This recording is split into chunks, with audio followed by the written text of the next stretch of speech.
farce is that? Hey guys, how are you? It's a pregame show. We're here for Tuesday. There's 7 games on. Just got news that Bobby Portis is out tomorrow with a knee sprain. And I'm shit scared of a knee sprain. I thought that maybe they pulled him out of that game for precautionary reasons, and maybe they did. But they haven't listed him out with soreness. They haven't said he's questionable. They said he's out for tomorrow with a knee sprain. Uh-oh. I'm not saying it's the worst case scenario. I don't think it is. But a day in advance, knee sprain, this is an absence. It's more than a day, I'm guessing.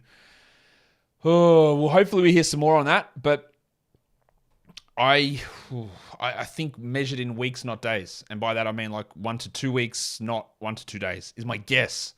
You never like to hear knee sprain after leaving a game and not returning. That's bad news.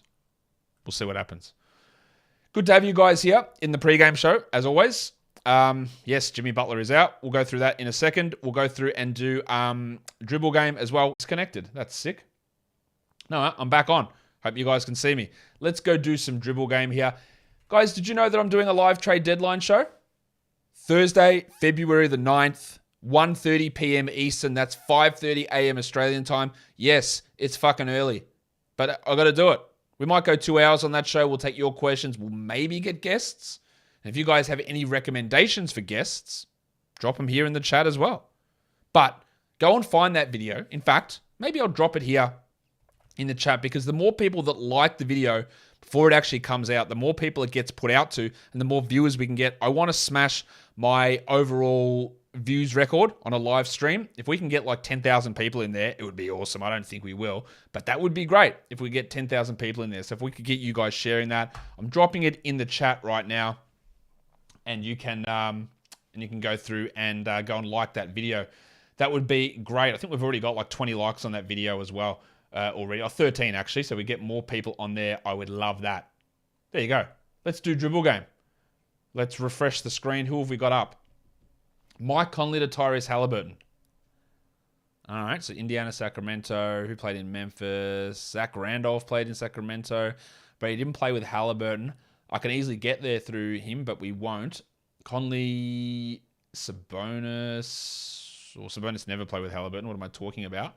Miles Turner and Conley. James Johnson. There you go. Jimmy makes us proud in the pregame show.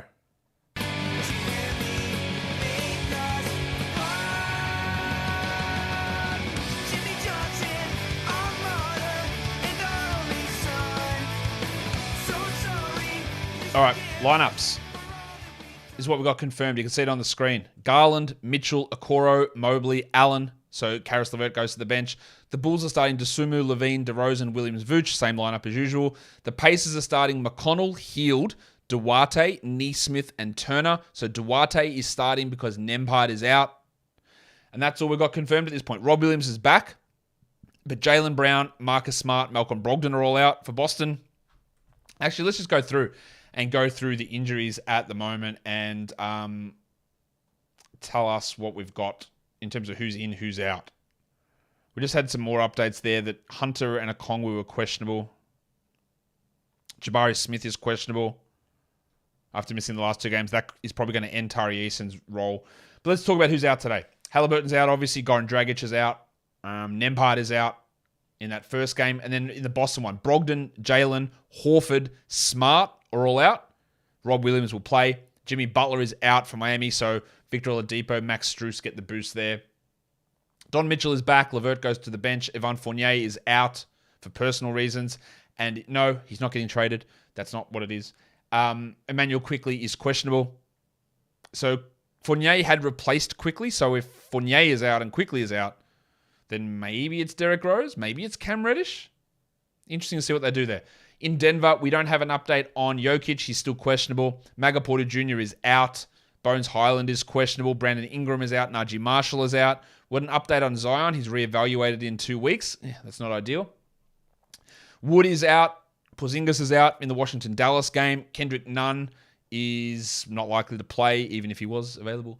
LaMelo Ball remains questionable. Gordon Hayward is out. I'm going to guess that's because it's a back-to-back. DeAndre Ayton is doubtful. Cody Martin is doubtful. Cameron Payne is out. Landry Shamet is out. And then John Wall is out. Luke Kennard is out. Anthony Davis is out. Rui Hachimura is out. Austin Reeves is out. Lonnie Walker is out. And LeBron is questionable. That is a lot of people. All right. What else do we need to know? So what do we need to wait for today? The big one is Big Chungus. Then the other big one is LaMelo Ball. Then the other big one is LeBron James. They're all still questionable. You've got Bones Highland is questionable. Quickly is questionable. Ayton and Martin are both doubtful for Charlotte and in the Charlotte Phoenix game, sorry. And they're the ones that we're waiting on today. Good to have you guys here. I did a buy low, sell high show earlier today.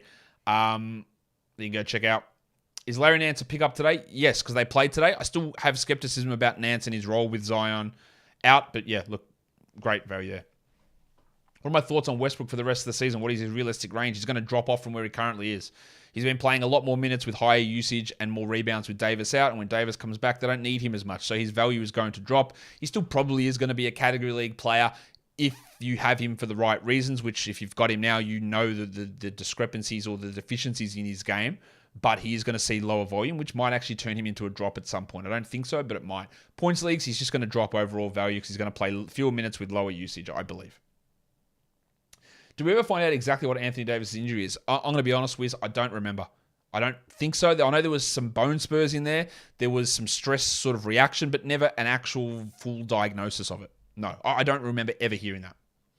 Is Bones Highland worth to hold in a 14-team league? In 12-team, absolutely not. In a 14-team league, I would say yes. Whew. Who is Smith Jr.? Shapaz? Don't ever call someone Smith Jr. I hate it. It annoys me irrationally. But who is Smith Jr.? I don't know. Is Delon Wright a must-roster player? No, but also yes. He's a must-roster player in terms of I think you probably should go and grab him. If you didn't grab him, it's not the end of the world. But I think he should be added, yes. Get Kingy up so he's up early. Mate, Kingy will be up and he'll probably want to come on, to be honest. He loves getting up early. He loves it. Have I played Larry Bird or 2? I haven't. What's the difference with it, Shawnee? Pretty fun. Might be a tad long. Is it just like the old Purtle game? What is it? I think someone's asked me this already.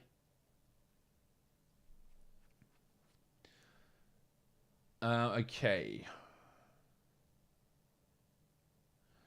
Just looking what other news has come out. Yeah, we've got that Pacers lineup. We talked about that already. Duarte starting. Biyombo or Craig for today? I feel more comfortable in Biyombo. And that's crazy, but I feel more comfortable with Biyombo. If your playoffs are March 13th to April 2nd, should I hold on to Vassell? What you should do is get a better playoffs to begin with. But, Jake, it's really hard to answer that question. I don't know. Are you 6th in your standings? Because if so, then absolutely not. If you're 1st or 2nd, then yeah, why not? You're winning. You're in the playoffs. You're comfortable. Vassell should be back by then. He might not, but he should be. But I don't know without knowing your individual situation, which is the key with a lot of these situations with injured players. You can ask questions in a vacuum, but I've got no idea. Should you trade for Karl Anthony Towns? Well, if you're sitting at the top of the standings, by all means, go for it. If you're battling for a playoff spot, then absolutely not, because it's going to cost you big zeros for a long time. Is it okay to drop Al Horford? You can do whatever you want, Drippy. I wouldn't do that. I think in a 12-team points league, by all means, drop him. Right? In a 12-team category league, I don't think it's worth it. Shapaz was asking about Dennis Smith Jr. Yeah, Dennis Smith's value is short-term while LaMelo's out. So if you're looking to make a move for a longer-term situation, then yeah, do it. Would I rather hold Nembhard or DiVincenzo in a 12-team league? I'd rather hold Nembhard. But to be honest, I don't think either. Nembhard's not going to be a 12-team league guy when Halliburton returns. And DiVincenzo is probably going to have more value than Nembhard later on. But it's still only going to be like as the 150th best player, 140th best player. Where Nembhard's got a chance to be top 110 for the short term and then move back to 170 later on. So I'd rather go with the guy with a higher short-term upside when the other guy you're talking about is not a guaranteed value player moving forward. Is Hayward must roster? No, he's not. He hasn't been good this season. There's always injury concern. He's had weird shooting issues. He's definitely not must roster. Dropping him for Gafford, totally fine. Rest of season outlook on Jim Butt, late scratch today. This is why Jimmy Butler was going in the 4th round of drafts. Because this happens every single year. His body cannot handle it. This is a constant thing with him. Constant knee problems, constant back problems. This happens every single year without fail. They manage Jimmy Butler. His body cannot handle it anymore. And this is what happens. So what's my rest of season outlook? Literally exactly what we've seen from him this season, last season, this season before that. A guy that on a per game basis can give you top 15 to top 20 numbers, but he's going to miss, two-thirds of or not two-thirds, going to miss a third to a quarter of the games. That's just what happens. I don't know how many back-to-backs the Pelicans have, but will Ingram theoretically miss all of them or not necessarily predictable? It's not necessarily predictable. Update. Bones is out. Jokic is leaning towards playing, but we haven't heard yet. Like they still haven't decided. Will he miss all of them? I doubt it. He'll miss the first chunk of them, though. I don't know how many's left either. I don't think he'll miss all of them, though. I'll have a look at Larry Birtle too, Shawnee. I'm going to open it up now. I don't think it's going to be something I do on the show, but as you're right, maybe on a slow day, but we'll have a look. So I'll put it on there and we'll have a crack at it. So is the website just larrybirtle2.com? Is that the one? I guess it is.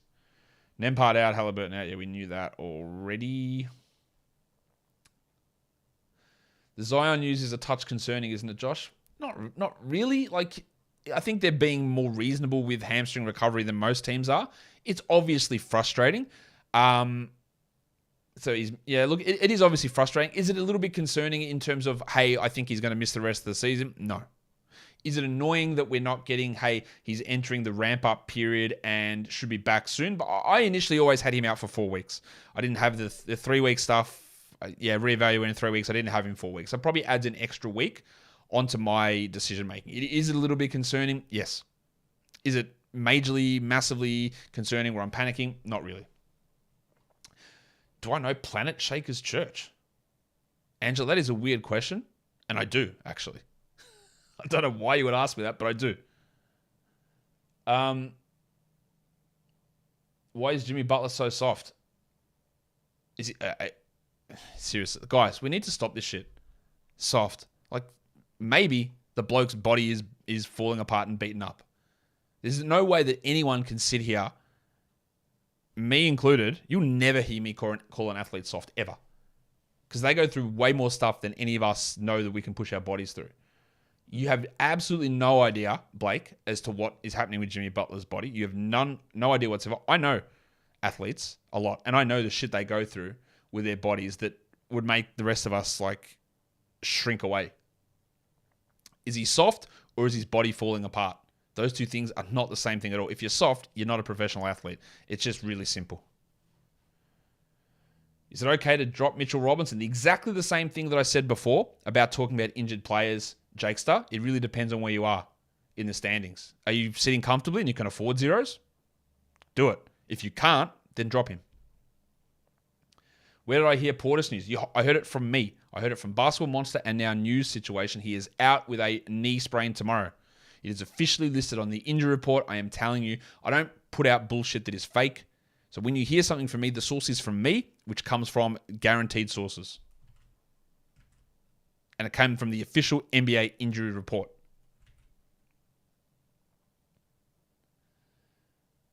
Do I like the Nuggets -1? Let me have a look. With Jokic playing or likely playing, yes. Does Wembanyama have potential to be number 1 fantasy draft pick? As a rookie? Of course not. Absolutely not. Any deficiencies? DeJounte, I try not to focus a lot on the rookies coming in at this point in the season. I just don't. I don't have time. Once the regular season ends, then from then until the NBA draft, it is all rookie prep for me. So that's when I'll dig into all the numbers, context around the numbers, talking to experts, 10, 20 different draft experts about all these prospects, reading a bunch of stuff, watching a bunch of film, and then I'll be able to know that. So does he have potential to? Like everything I've seen from him, yeah, absolutely, right? But I've got no idea because I haven't looked at his game in terms of how the stats profile out, how they translate across, and it definitely wouldn't happen as a rookie. How much does preparing for playoff schedule matter? Christopher, much less than you think it does. Yes, it can give you marginal edges. Generally, it's more important in terms of your waiver wire moves. But people put a gigantic focus on it in terms of making trades. It just doesn't have that big of an impact that it's made out to. And that's why I don't focus heavily on it. because my experience in doing it is that the moves that you make don't always lead to wins or lead you into playoff success. And drafting for playoff schedule, it just isn't that important in my mind.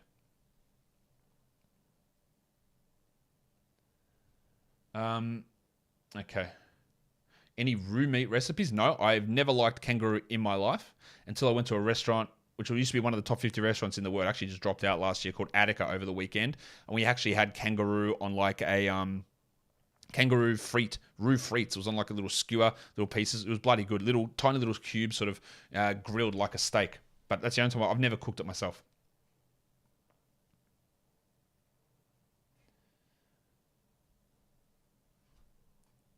All right. Have you guys gone and checked out the live show and given it a like? Let's see how many likes we've gotten up to on there. 22. We can do better than that. How many likes have we got on this show? 29. We can at least get 30 on the trade deadline show.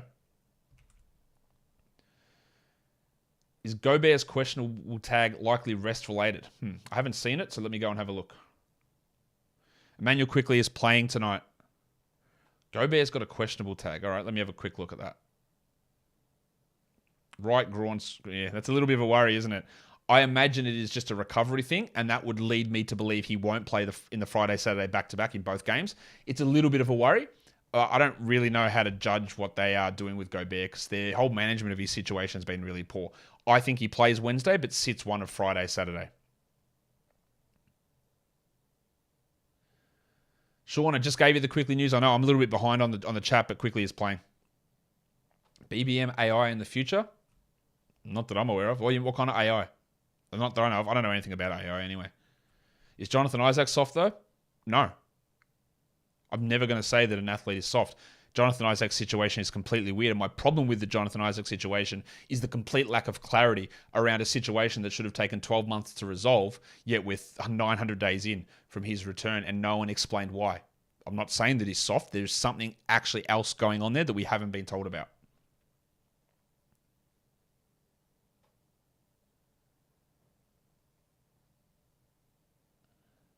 Newcastle, let's go.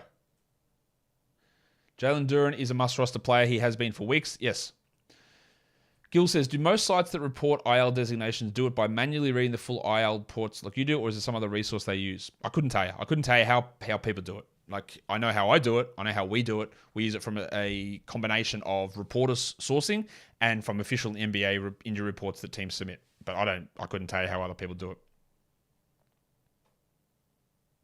What rookies in the last 5 years were you most spot on about, and who were you most wrong about? Good question, Hayden. I'd have to think back on it. Like, I think I was pretty right about Towns. I was definitely very wrong on Killian Hayes.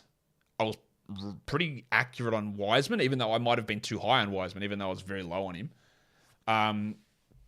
Who else was I right about in the last 5 years and wrong about? I didn't think Jokic was this good, but I was in on him. I don't know. I was pretty big on Des Bane as a rookie. I don't know. What is roommate compared to? It's like a gamey steak. I can't say it's like venison because I haven't had venison, but it's like beef. It's red meat. Go back to see if there's any more news. No, I'm so far down this chat list. Do I think Conley gets traded? No, I don't. Always an easy way to, like, if you just guess no, you're going to be right. Marcus Smart said there's no timeline on his return, but he hopes to return within 1 to 2 weeks. There you go. So Smart's out for the rest of the week. So Brogdon, and especially White, value way up. Ivan says, is it possible the Magic played Isaac just to trade him before the deadline? He didn't play in 3 years. Maybe he beefed with the front office. Stop reading conspiracy theories into any of this stuff. This stuff that we all have these imaginations that happen, or they're just playing him to showcase for trades. It is garbage. It just is not true. And we always love to find it. It just isn't true. Could Isaac get traded? Sure. Do they wait 3 years to play him one game and then say, we're trading him now? See, he's real. It's just like the conspiracy theory ideas between showcasing for trades and all, like, just don't get into it. You're going to regret everything. Did you see Pat Williams? You're going to regret everything you said about him in 2 years. I'm not, because what I've said about him has been 100% accurate so far. This is not everything I say, but when I say, hey, he's being passive, he doesn't have high usage, he hasn't produced good value, is 100% true. right? That does not mean saying, you know what, in 7 years he's going to be dreadful. I feel pretty confident in saying he's not worth the number 4 overall pick, but maybe that proves me wrong. But because he had a double-double last game, I'm going to regret everything I said. Get the fuck out of here. Okay. Isaac acknowledged a hamstring setback in his recovery. Yes, he had a hamstring issue in March 2022, which was still 19 months removed from an ACL surgery. Yeah, so he was still 6 months past normal recovery when he had the hamstring issue, and then that hamstring issue, apparently that kept him out for another 12 months. So none of that stuff adds up. He had a hamstring injury, probably should have maybe set him back three months or so, which happened in March. He should have been ready, even though he was already 9 months or 8 months or whatever it was over expectation to return. He didn't return, hurt his hamstring, and then took way too long to return from that. So, yes, that impacted him. He tore his ACL in August. So, theoretically, he should have been ready in August 2021. And he wasn't. And he wasn't ready and then in March 2022, which is, again, 7 months after he should have returned, is when he tore his hamstring. And then that hamstring issue from March, he should have been ready in the start of the season in October, 7 months later, and he wasn't. We were another 5 months on top of that. We're almost 12 months removed from that hamstring issue. That is my issue. Is that something weird was going on with all that? We knew about the hamstring thing. It still doesn't explain any of this stuff. So anyway, Sims or Nance on draft stars today. Trainer, I'll go with Simsy, I think. Bronny to the NBL. It'd be pretty cool if he did. I'd be surprised. I actually talked to my son about this the other day. Imagine Bronny came down here. And I don't think he will. Imagine. Will Mitchell be on a minutes restriction? We haven't heard anything to suggest that he will be. But I think maybe 1 to 2 minutes off his usual total would be pretty realistic, I guess. Again, that's just a guess, though.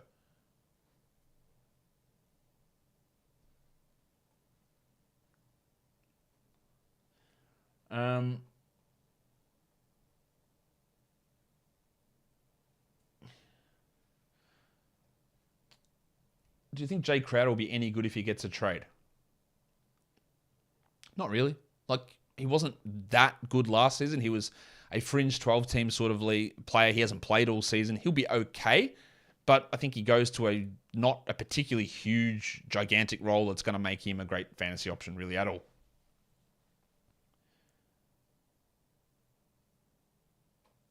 Hold Achua until the deadline. I'm not really that into it. He had a couple of good games over the weekend. Historically, he's been pretty poor from a fantasy perspective in terms of category league value. In a points league, I can get a little bit more behind it, but I don't really buy it in a category league. Kyrie sell high, like sure, Joe, but it's really only like the last 1.5 games that he's played exceedingly well. He's been still pretty good, but he only really stepped it up with KD out for those last 1 to 2 games, and I'm not sure that's enough to really get a sell high. Drippy, he had a conversation, did he, with the owner of the NBL? That is really interesting. It'd be, if he came down here, remember LaMelo Ball came down here, it was crazy. If Bronny came down here, oh man, it would be insane. I'd be going to a lot of those games. Imagine he plays with in Melbourne. That would be great. Any long-term with Delon Wright? Yeah, look, in a 12-team points league, he's not as valuable. He is in a 12-team category league. I think he's worth at least a look in a 12-team category league for today, but longer term, I'm not sure in a points league. Not sure he's a long-term points league guy. What's my favorite build part? It's always cookies and cream, Wiz. Tom Hurst says Gafford or Josh Hart. I actually like Gafford's upside more than Hart, so I might look at him. Khan, will OKC shut Shea out? Get this shit out of your heads, everyone, please. Like, just if you base your whole fantasy being on, man, this guy's going to get shut down because, like, you get told that everyone gets shut down. No. Will Shea get hurt? I got no idea. I can't tell you that. I need to have a drink of water. But so many people are trying to play fantasy, trying to guess or make up situations, which just aren't. Like, the Thunder have got a better record than the Warriors. The NBL has an owner. Yeah, the NBL was like dead. And I think it's the Kesselmans that bought the entire league. And then they've started like selling individual franchises. They're the ones who resurrected it. They had a whole owner. Yeah. Yeah, that would, Sean, I agree with that. That's probably why Bronny wouldn't come, is so because LeBron wouldn't be able to see him play. And I think also I think LeBron not has regrets, but LeBron was just like, hey, I didn't get to go to college because of these certain things. Maybe going to college would be I don't know, would be a good idea. Aditya, what two should I drop to activate Giannis and Bogdanovic? Kyle Anderson, Sims, Gafford, McConnell, Dinwiddie. Oof. Well, honestly, the worst player there is Bogdanovic. So I drop Bogdanovic. The other worst player there, it's probably Sims. But you play in a 15-cat league, and I have no idea what that is. That's 6 additional categories, which is 2/3 of your total thing that I have no idea what influence they have. So you've got to look at that yourself. But Bogdanovic probably is the worst guy there. Or at least the lowest upside. Do I think Mallow plays today? No. No, I don't. But we'll find out. Do I think AD comes back with a minute restriction or rests back-to-back?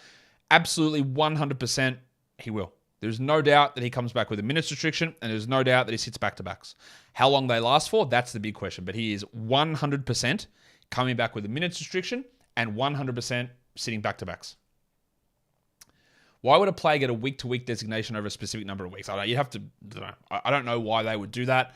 Week-to-week just means it's at least 1 week, probably 2, maybe more. And teams they're trying to be more sneaky with their injury designations these days for some reason. I heard buzz around Bronny to Oregon. Did you? What about Bronny to Ohio State? I've heard that one. Or UCLA. So he stays in LA. Mate, who knows? However, been to Turkey. I have not ever been to Turkey, Khan. Gallipoli is important for both nations. Yeah, no, I've never been. Is Strus an ad without Jimmy? Yeah, I think he's worth a look. I think that you're going to get more usage there for him. Oladipo is obviously the guy that I would prefer over Strus, but yes, Strus can be an ad without him. Avdia or Murphy in a points league, Garvey asks. It's probably Murphy, but have a look. You get sort of an idea, like I don't know how far apart they are averaging in your points league, but I'm going to guess that Murphy's ability to score versus Avdia, who doesn't score, that usually is what tilts things in the favor in points leagues. The more points you score, the more fantasy points you get. It is a very, very high relation. Can I imagine caring about Rui? I do care about Rui. I care about him as a bloke. He seems like a really good guy. And people think that I hate him, but like he's just been consistently overrated as a prospect. And sometimes you just have to push back to show the reality of what he's actually done as a player. Like people go, man, no, he's actually a really good shooter. Like, okay, 33.7% this season. He shot 44 last season in 40 games and is a career 34.5 shooter. Right? It's not me being a hater. Me telling you that he's had low steals, low blocks, low assists, low shooting numbers, low free throw attempt rates. His entire career is just facts. I don't hate the bloke, but it's just the truth. Drop Gordon Hayward or hold? I'd be more happy to keep the Bronco versus drop Gordon Hayward. Bold prediction: Hachimura will play much better being reunited with Westbrook. Okay, so when he last played with Westbrook, was he good? No, he wasn't. I have heard that, and Fred Katz has talked about this, about the Westbrook was a good motivator for Rui. It didn't turn him into a good fantasy player, and he played, I think, 31 minutes a night in that season alongside Westbrook. Didn't make him a good player for fantasy at all. And that, really, is what we're all about here. And that, guys, will bring me to the end of today's show. Please, drop a comment down below, comments, likes, whatever you want to do. Let me know your feedback, all down below. Always love to read that stuff. And again, the live show, the trade deadline show, Thursday, February 9th. Really looking forward to doing that one. Guys, I'll be out of here. I'll see you later.